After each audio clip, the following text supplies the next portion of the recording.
If you feel cringy creating content, part of this video is going to be for you, and I'm actually going to start off the video talking about that. The the topics for this month are going to be changing your life in 12 weeks, learning about what to focus on, and how to show up every day. So most of what I'm going to be posting this month is going to be tailored around that. And keep in mind, all of this is based on my personal experience. So when I say things on here, it is true entirely for me, but you have to figure out what portions you take with you to make applicable to your life, right? So it's also Feedback Friday, so let's go ahead and take care of that. So my request is really, how do you deal with the fear of being seen trying?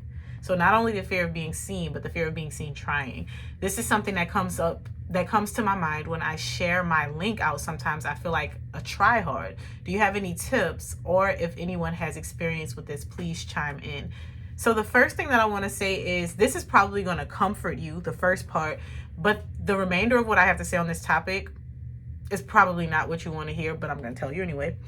The fear of being seen trying, the best thing that I can tell you is that if you think about, I would say, like, the 10 people that you talk to the most, that you're around the most. And this is not to be a comparison person. This is not to make people feel bad. This is not to conflate your own ego. This is just a simple observation. If you think about the 10 people closest to you, would you say that those people are also on a path where they're doing something very uncomfortable, or are they all in predictable surroundings? Predictable lifestyles. And here's what I mean by that. Are you friends with more business owners, entrepreneurs, content creators, people who are, even maybe they are in the sector of the common norm, but they're doing something different? So like, maybe they have a degree, maybe they're a doctor, a lawyer, something like that, but they also have their own girl, what's the word? It's a not franchise. I'm thinking franchise because of me, but they have their own business, but that's not what I'm trying to say. Their own practice. Goodness. So like, think about a doctor, but then there's a difference between a person who went to medical school and got employed by a hospital. Again, not being funny, not trying to, like, just hear me out. There's a difference between a person who went to medical school and they got employed by like a hospital, or they went to seek out a job somewhere, versus a person who went to medical school or law school, and instead of going their entire career, well, you know, in the beginning you might have to go and work somewhere, right? But eventually maybe they decided, I want my own firm, I want my own practice. So in your assessment of the people around you, do you have more people who are walking on the predictable path, you know, go to school or go to trade school or whatever? If you don't want to go to school, go get a job and you do this, and this is your life. You go to school every 2 weeks. I mean, you go to school, you get a degree, you get a job. Every 2 weeks, somebody's going to pay you. And again, I'm not saying one thing is worse than the other, because you could be working a job while also being like, oh, let me create content. I'm saying that the mindset of those people is different. And so what I realized when I had this fear of being seen, or like this fear of being seen trying to do something, is because the people that were around me were not trying to do something. So here's what I mean. When I first joined the franchise that I'm a part of, I remember feeling so uncomfortable, because I was like, well, how does this work? And the crazy thing is, even in the failures, the people who were the most supportive were the people who were already successful in the company. They were the people you could call them and be like, man, I'm going through it. Like, what am I supposed to do about this? How did you handle this? How did you take care of, like, what the heck? And they will be like, oh, man, yeah, I did go through that. This is what you need to do. Don't worry about that. Or they'll look at something that you might have done. Like, I had someone who was doing way better than me in the company, but when he found our social media, he would message us and be like, hey, man, I'm about to take this and put it on my page. This is so funny. Like, this is really good. I love your marketing. And so I might have felt a way about, like, being embarrassed, or like being a little bashful of not knowing what I was doing, not having experience.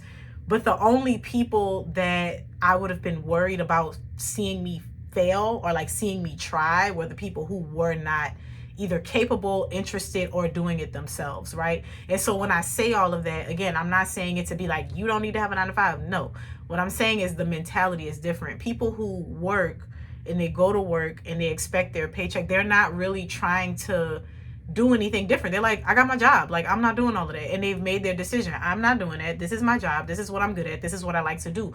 They're not thinking about how to create opportunity for themselves. And so in a space where, like I said, even if you are working a 9 to 5, even if you are doing other things, if you're deciding to do a podcast, do a blog, make content, do things that are unconventional and that would have people look at you and be like, who she thinks she is?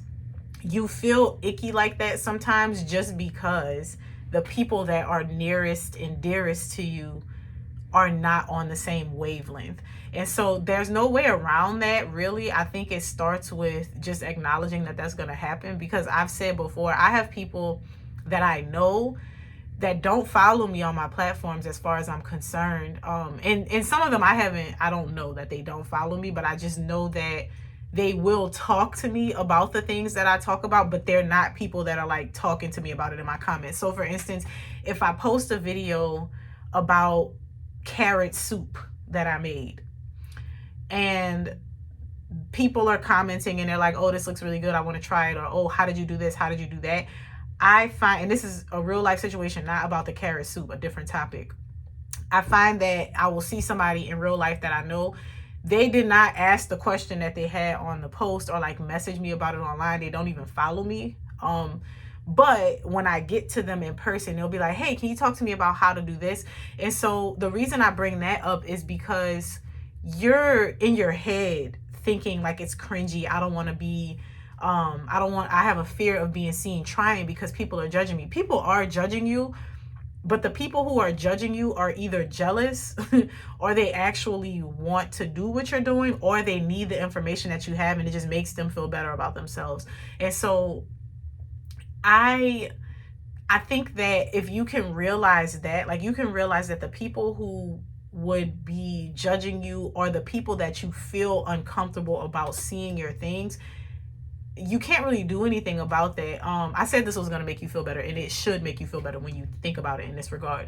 But you can't really do anything about that. You just have to decide, okay, I'm going to do it anyway, and I'm not going to worry about those people. You can block them if you want to. I find that it's not even really necessary to block them. Just keep going and don't think about those people, because I'm telling you, and you will see when it starts to make sense. Like, the people who will be so supportive are the people who are trying to do the same thing or who have already done the same thing. Like, I also have other content creators, some larger than me, some smaller than me, but they're always so supportive. And I think it's because they know, one, that you really are, in a sense, pouring yourself into something, and it's great, and they enjoy what it is that you're doing. Now, on the not so egotistical side of that, you have to realize that what you're doing is valuable. And if you don't think it's valuable, don't do it. If you think that it's valuable and you still feel cringy, the solution is to just do it. So like, you might feel uncomfortable getting on your podcast and saying like, oh yeah, it's going to be a great day, and I have to tell you about this. You got to come out of this season of wanting to be this way. You have to be productive. You have to keep going. You have to, like, you're telling them all of these things, right? And maybe those are things that you're going through yourself or that you went through yourself, and maybe that's part of the cringe too. Just like, oh, I'm putting myself out there. But you do have to do it, because you also have to understand that I talk about time and like time frames a lot, but that's just to give y'all an idea of when things happen. When you're in pursuit of something, or when you're doing something, when you're creating something, you got to throw the timeline out the window. Like, yes, I tell people about how you can change your life in 12 weeks and you can make significant progress, but that's not the finish line. So like, me wanting to go and hit 100K on TikTok, that wasn't the finish line. That was just like, okay, I want to do that, but the bigger question is, what I have to do to be a person that has 100K followers on TikTok. And once you hit the 100K, it's not over. You're going to keep being that person. You're going to keep showing up in that way. You're going to figure out what works best for you, unless you pivot to something else. And so when you're being or doing or creating, you have to keep that at the forefront of your mind too. Like, okay, I'm putting something out that's valuable. I'm going to be helping other people. I'm going to be in a space where maybe it's not beneficial for everybody, right? But you have to understand that, one, the people that will make you feel cringe are just not doing it for whatever reason. Like I said, whether they're not capable, whether they're not interested, they're not doing it. And so that's why you feel weird, because you also feel like it's something that you're very proud of and you probably don't talk about. Like, I don't talk about content or anything like that to people that I know in real life, because I protect my own ego and I protect my own craft, because it is important to me. And so if I feel, they may never say this, maybe people don't feel that way, maybe people are silent supporters, right? Sometimes we make this stuff up in our heads. But if I feel like they're not supportive or like they make fun of me, I'm not going to bring that up in front of them so that they can like put ideas and seeds in my head that are not true or that I just don't need to hear. I don't need you to bring me to reality. I want to be delusional. Somebody out there is listening, and that's the truth, right? And that's all that matters, really, because you need somebody to listen so that somebody can tell other people, and then that's how your community grows over time. But you will get to the point where, as you begin to create, you will get better. But think about, like, I don't know if you've ever played a sport. I've given this analogy before, but if you've ever played a sport, the first time you play, you sucked. Like, and and if it's something that you really like I can use my daughters, for example. They love volleyball, have loved volleyball since they learned what volleyball was. But when they first started playing, they were not very good. And so one of the things that I've been doing is like documenting this process. So like every time we have tournaments, I'll record my daughter, and then I do like a little clip and I email it to her email that she does not even have access to yet. But I'll put a little message, and I'm like, oh, you know what's crazy? One day, high school, college, whatever, if she decides to play, she's going to be so good, and she's not going to believe that she was terrible at this. Like, she's not going to believe that she would have her feet glued to the floor when the ball came to her. She's not going to believe that she would duck and she would be afraid of the ball. She's not going to remember she would serve the ball and it would hit the net. Like, she's not going to remember those things. She's not going to remember how uncoordinated she was when she first started, right? Same thing with your podcast. Right now, it's like, oh, I'm doing it. I'm putting all of my heart and energy into it. But like 5 years from now on your podcast, when you're on episode 600, you might look back at the version of you now and be like, this is kind of cringe. So it's all about just wanting to do better. So to answer your question about how you get over the fear of being seen trying, one, recognize that people who you are afraid of seeing you try, they're not trying themselves. So you should just throw their opinions out the window anyway. Keep in mind that the people who are going to support you are going to support you anyway, and they're counting on you to show up. So your fear of being seen trying, you got to put that away, because there's people counting on you, especially if there's already people watching, there's already people engaging, there's already people who are actively involved. And what we tend to do is we think like, oh, I only have this many people listening, I only have this many. And it's like, no, each little soul matters, because you don't know who that person is listening and what it is that they're going to say to you. Like, there are people who sometimes will email me or message me on TikTok, and these are people I don't even recognize their names, nothing like that. Like, a lot of people who are in the community, they comment, they like, they'll like tag me and stuff enough that I know their name when I see it. Some of these people, I don't remember their names. They're like quiet supporters. Maybe they're the people who are like favoriting the video and they just keep it going. They're liking the video and they just keep it going. They never really say anything in the comments. And those people will be like, I've been following you since X, Y, and Z, and I just want you to know that you really got me through a tough patch in my marriage. I've been following you since da-da-da-da-da, and I just really want you to know that you helped me with that one video that you did about this. Or sometimes people will send a message on the video, and they'll say, this video just changed the way that I thought about da-da-da-da-da, right? And so what you have to understand is everybody has that. After you get to a certain point, after you start to accumulate followers, subscribers, whatever, there's somebody that's counting on you to show up. People don't just follow you just to follow you. And I know it can feel like a pity party in the beginning, because it's like, well, why am I doing this? I got 40 followers. That's 40 people that are invested in your platform and invested in what you have to say. So we are afraid of being seen afraid of being seen trying by people who know us and who already have like this idea of us. But we're not afraid to let down the people that have been there while we've been consistently showing up, right? And that was a long way to answer that question. And the other thing that I would add to that is understand that that's also a good sign. If you're afraid to be seen trying, it probably means that you're changing and growing into a person that you are no longer. So I had this conversation with somebody about content. And I was like, I don't really care. Like, I got to the point where I don't care. Like, I used to be like this. I'm like this now. And the reason I don't care is because you cannot condemn me to who I used to be. So if you try to be like in my personal life and you know me and you're like, why would she talk about that? Or like, why would she talk about that? First of all, I've already said some of these things. Like, I used to be like this as a wife, and that was terrible. Or I used to do this. I would do the same thing over and over and over. So I've already played my hand in a way where you know that I'm not perfect, and I'm not trying to be perfect. You're not trying to be perfect. You're just trying to show up and do the thing. So that also comes from, oh, these people are going to be like, well, she's not really like that, or she used to do this, or she used to do that. Used to. Who am I today? Oh, okay. So you also have that fear of being seen trying, because you know that you're changing and you know that you're a different person than, say, what you were 10 years ago, whatever, I don't know. So the only way to get around that is to just do it and to not pay attention to it and to be aware, like I said, of the fact that I only feel this way because there are people around me who are not trying to do the same thing as I'm doing. Because like I said, if you had business owners, content creators, like the people in this accountability group, for instance, they're not going to beat you down with their criticisms. They might offer you some criticism that's like, oh, that's not the best way, I wouldn't have done it that way. But they're not going to be like, ha ha, look at her. You know why? Because they're all in a pursuit of something, and they know that it's a hard thing to try to learn something that you haven't done, or to try to pursue something that you haven't done. So they're going to be less likely to see somebody and be like, oh, look at her trying to be a content creator, or like, oh, look at her trying to write that book. Who she think gonna listen to that podcast? No, because they have a mindset like, girl, I'm trying to do the same thing. Let's help each other. So the people who matter, and even the people who are not in this group, like I said, think about the people listening to you.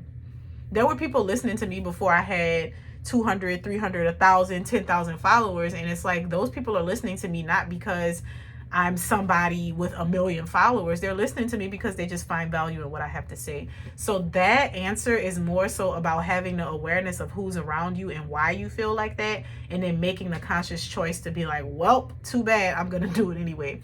That's why I said, you ain't gonna want to hear that answer, but there it is. The second one is, I would welcome tips on managing home, family while pursuing purpose. Is there a balance? And if so, how do you equally prioritize the two? There is a balance. So I did write back on this, and I'm going to elaborate on what it is that I said. So the first thing I said was, I do have a method, but I always prioritize the family. If anything will sink, it'll be the extra. Meaning, my family is my priority. If it comes between my family and these platforms that I'm building, if I'm tired, I'm gonna let the platform sink. And it's not going to sink. That's the thing, because we have it in our head. And this is why I think it's so important to focus on just existing and creating around your existence than trying to like feed the algorithm. Because if you're thinking about feeding the algorithm, you'll feel bad for taking a break.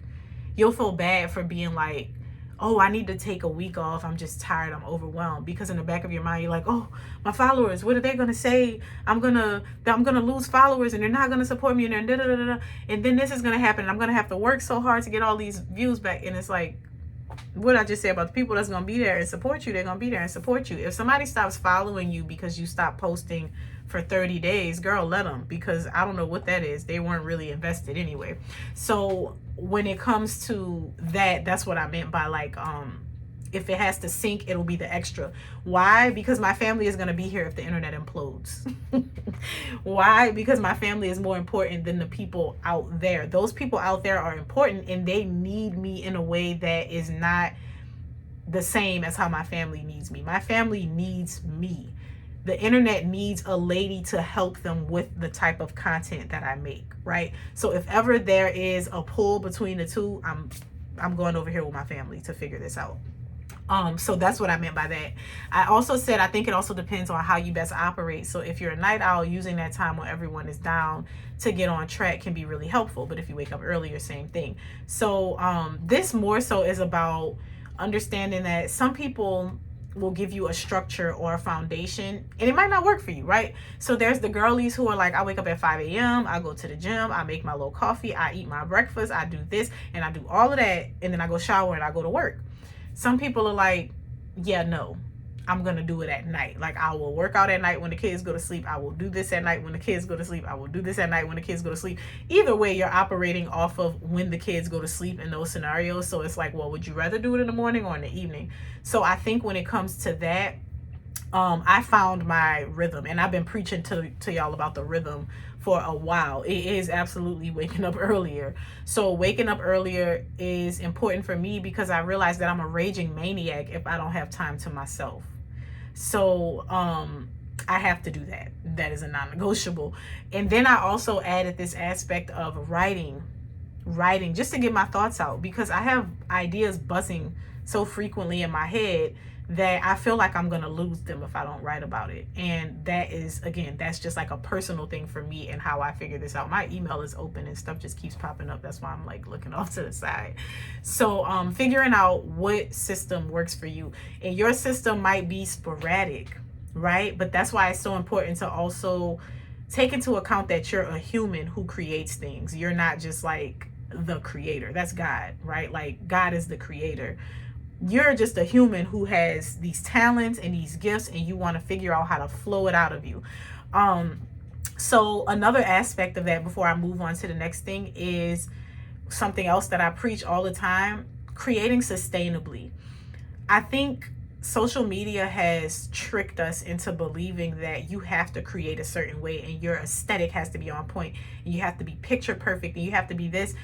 Y'all see where I be recording at. Like, this is a whole work in progress behind me. But this is for the fact that I don't have a tripod, that I have this little sticky thing, a place where I can sit and not have to be standing up the whole video or like looking up from the camera down here. This is the most ideal place for me to record. And so, I mean, for the most part, it ain't too crazy. Like, there's sticky notes and stuff on the wall. There's a couple of books that move around every video, or every so often whenever I use them and put it back, whatever.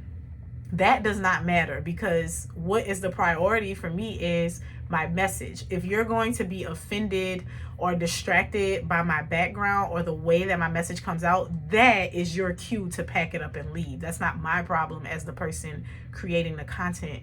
That's your problem. Because do we go into Target and tell Target, I hate how this whole store is red, it's really distracting, I don't want to shop here? Okay, so go to Walmart where it's blue. Like, what do you want me to tell you, right? There are some things that people can say to you that will be helpful. Or like if my sound is really bad in a video and somebody's like, hey, the sound is terrible, I don't know what you did this time. That's different. But to try to say like you're in your environment and a person is trying to make you change your environment, like, oh, I can hear your dog barking in the background, oh, I can hear your baby playing in the background. Well, it's either you're going to hear the dog and the baby playing in the background or you're going to get nothing, because that is how I create my content. Sometimes the baby is sleeping, but sometimes I'm recording while he's awake and he's a part of my life. And for me to create sustainable content, and this is for you too, Jordan, to create sustainable content is going to involve doing it around your life. Like, maybe you're picking the kids up from practice and you have like 5 minutes to get your thoughts out. You're going to prop that camera up in the car and you're going to talk, right? And you're not going to let anybody make you feel bad about propping your camera up and talking and the lighting isn't perfect. I know that we should strive to create the best environment for our content, for our videos, but what ends up making it more difficult for us, I think, especially initially, is that we put all those pressures on ourselves. So we think about the lighting, we think about how it has to sound, we think about what we have on. Oh, do I look okay? Am I like this? And that's why I say you should just capture yourself in your element. And when you say pursuing your passions, you could also be talking about stuff outside of like videos and the internet. So I want to make it clear that even that has a place. So there was a lady who asked me, she was like, how do you read so much? I just do. Like, I carry a book with me everywhere that I go. So there's always opportunities throughout the day for me to read. So even if I don't have a set hour set aside where I'm just reading nonstop for an hour, throughout the course of the day, I probably got an hour in without even having an hour at the beginning of the end of, or the end of my day to read, simply because I have the book on me, standing in line, like I said, waiting for the kids inside of practice, outside of practice. Like, you're going to find opportunities where if you want to do something, you can. And so when it comes to whatever your passion is, I think the biggest thing is going to be realizing you don't have to separate your life from your passion to create. And if you have to take advantage of little pockets in your day to do that, if you have to take advantage of the fact, like, I'm not going to keep changing my surroundings, I'm not going to prepare myself to do these things. And that might change over time, right? Like, I know that in a perfect world, in a year or two, when I'm doing content creation, I will have a dedicated aesthetically pleasing space for me to create. Right now, that's not my priority. Y'all gonna get these videos and y'all gonna be quiet, right? And so that's how I do it. But for you, it's just really going to depend on what it is that your passion is. And I think that most of the time we feel like, oh, I have to be like in my element and in my zone. And sometimes that's true. But most of the time you can still do whatever it is that you want to do alongside having the family. And I'm not a you can have it all type person, because I do believe that there's compromise and sacrifices that need to be made. But I think when it comes to creative pursuits, we don't have to choose. I think we just have to be diligent about our time in the way that we squeeze those pockets of opportunity out of our day. Now, the last part about this was structures and routines help me to be able to do it all, even though I'm not really doing it all. I'm just making sure it all gets done. And what I wanted to add to that, because this video getting kind of long, what I wanted to add to that was be the person who makes sure that things get done. Don't be the person that does everything. That's the best way I can explain that. So think about household tasks, like with the family household tasks. You know, this has to be clean, that has to be put away, laundry needs to be folded, dishes needs to be washed. You know that those things need to be done. Floor needs to be swept and mopped, whatever. Do you have to be the person to do it all though? No, you just gotta make sure that it gets done. So think about your role as a mom as what it is, a managerial role, right? So you know, I have this list, and I don't know if you're one of those people that has like a cleaning schedule. I think you do, because I think I saw that on the Google Sheets. But if you have a schedule and you can delegate, like, okay, this needs to be done, that needs to be done. I used to work in the restaurant industry, and every restaurant that I ever worked in, there was always a method to do things. So if you worked in a specific area of the restaurant, you had to clean a specific area of the restaurant. If they split the restaurant up into all these different sections, each section had a closing shift job. So this section cleans the downstairs bathroom. This section cleans the wait station. This section does that. And then there will be details on how to do it. Like, because this is especially important for people who are new. You come out of training and you have the bathroom and you don't know what the specific procedure is to clean the bathroom, other than make sure there's no trash on the floor and clean the toilets. What are you to do, right? And so, I think that running my home the same way has been pretty beneficial, with the help of my husband and his idea of like having a chore chart, which I don't know why I didn't think of that on my own beforehand, but I didn't, and here we are. So delegating tasks and making sure that it gets done, and that's going to look different for each home. But I think that that really does help you, because one of the things that we struggle with as moms is like, oh, I can't go do this. I can't go take care of what I want to take care of, or like have fun with the thing that I want to do because my house is a mess, or like I don't know if the dishes are done. Take that off yourself and put it on somebody else in a way that a manager does it. Because think about managers are not running around doing everything. They manage the staff, and the staff does everything, and the manager does what the manager needs to do, which is manage the staff and then take care of escalated issues. Usually the manager is not cleaning the bathroom unless there is unless everybody else is overwhelmed. Then my manager will be like, look, I know you're struggling, it's late, we're already past closing, I'm gonna go ahead and clean this bathroom. That's what a good manager does, right? So as mom, be the manager and understand like, okay, this and this needs to be done. I'm gonna go do this, and I'm gonna trust that y'all are gonna get it done because you're supposed to. And then manager just comes around to make sure it's done. Okay, I see the dishes were done, thank you so much, I appreciate it. Who was on laundry today? There's still some stuff in there, come on, go take that out so we can start folding it. Okay, somebody was supposed to sweep the floor.